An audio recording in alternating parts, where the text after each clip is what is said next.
Hello everyone, कैसे हो आप सबका स्वागत है आपके अपने चैनल अपडेट विद विकास में। तो आज की इस वीडियो हम बेसिकली लेके आ चुके हैं जो कि है आपकी 4 सेमेस्टर के उन सभी स्टूडेंट के लिए जिनका पेपर होने जाने वाला है हिंदी भाषा और साहित्य सी, यानी कि हिंदी भाषा और साहित्य गा। तो ये आपका जेनेक इलेक्टिव का सब्जेक्ट होने वाला है। भले ही ये क्वेश्चन पेपर आपका सेकेंड सेमेस्टर का, लेकिन जो बुक होती है वो 4 सेमेस्टर में भी सेम होती है। तो आप ये वीडियो देख सकते हैं। तो इस वीडियो में डिस्कस करेंगे कि ये आपका पेपर कितने मार्क्स का रहने वाला है, ठीक है, कितने मार्क्स का रहने वाला प्लस कितने घंटे का रहने वाला। 90 मार्क्स, 3 घंटे का आपका पूरा पेपर रहने वाला है। नीचे चलते हैं।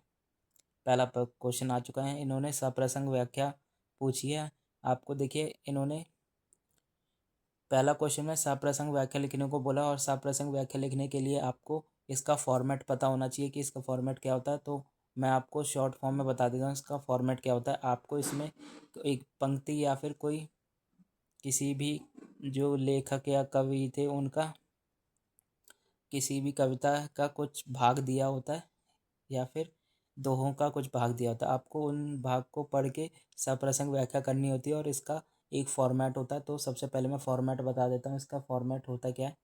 सबसे पहले नंबर 1 पे आपको इसका संकेत लिखना पड़ता है, ठीक है, संकेत। उसके बाद नंबर 2 पे आपको प्रसंग लिखना पड़ता है। प्रसंग लिखने के बाद आपको तीसरे नंबर पे व्याख्या करनी पड़ती है। व्याख्या करने के बाद आपको चौथे नंबर पे लास्ट इसकी विशेषताएं लिखनी पड़ती हैं।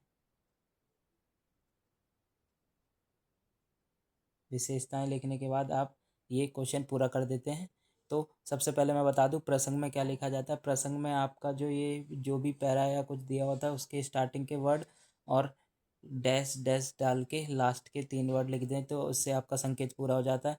और रही बात प्रसंग की, प्रसंग में ये लिखा जाता है कि जो ये आपका दोहा या कोई कविता की पंक्ति दी गई है तो ये किस कविता से ली गई है, प्लस इसके रचयिता कौन थे और किस बुक से ये ली गई है उसके बारे में जानकारी देनी पड़ती है। और जो व्याख्या होती है, व्याख्या में आपको बताना पड़ता है कि जो ये पंक्ति है इसका क्या मतलब है और इसका सार क्या है, अपने शब्दों में लिखना होता है।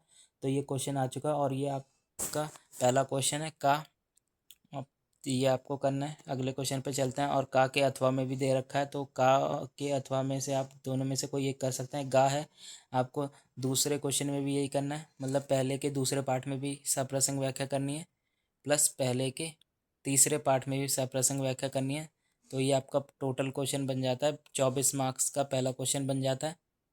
दूसरा क्वेश्चन देखते हैं, 12 मार्क्स का है। हिंदी भाषा के उद्भव और विकास को रूप रेखांकित कीजिए। देखिए, आपको जो ये क्वेश्चन पूछा है, ठीक है, कि हिंदी भाषा के उद्भव और विकास को रेखांकित कीजिए। जो हिंदी भाषा है उसका उद्भव कब हुआ, प्लस जो उसका विकास चला आ रहा है और विकास उसका होना कब स्टार्ट हुआ, वो आपको सब डिटेल से बताना है, ठीक है। ये दूसरा क्वेश्चन है। और इसके अथवा में देखते हैं क्या है। इसके अथवा में पूछा है जो आपसे क्या पूछा हुआ, आदिन कालीन कविता की जो आदिकालीन की जो कविताएं थी उनकी प्रमुख विशेषताएं क्या थी, वो आपको विशेषताएं एक एक करके लिखनी है। 12 नंबर का क्वेश्चन है। तो परिचय देते हुए आपको आदिन कालीन कविता के बारे में बताना और इसके प्रमुख रचयिता के बारे में बताना है और उसकी की जो कविताएं लिखी हैं उनकी क्या क्या विशेषताएं उसकी उसके बारे में बताना है। और अगला क्वेश्चन देखते हैं, कबीर की सामाजिक दृष्टि को स्पष्ट करें।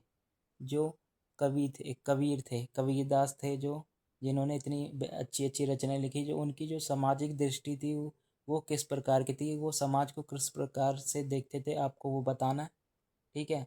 तीसरा क्वेश्चन आपका ऐसे ही कंप्लीट हो जाएगा। अब रही बात इसके अथवा की, सूर सूरदास की भक्ति का सामाजिक संदर्भ स्पष्ट कीजिए। इसमें भी वही बताना, जो सूरदास की भक्ति थी उसका सामाजिक संदर्भ क्या था समाज के लिए, वो बताना आपको।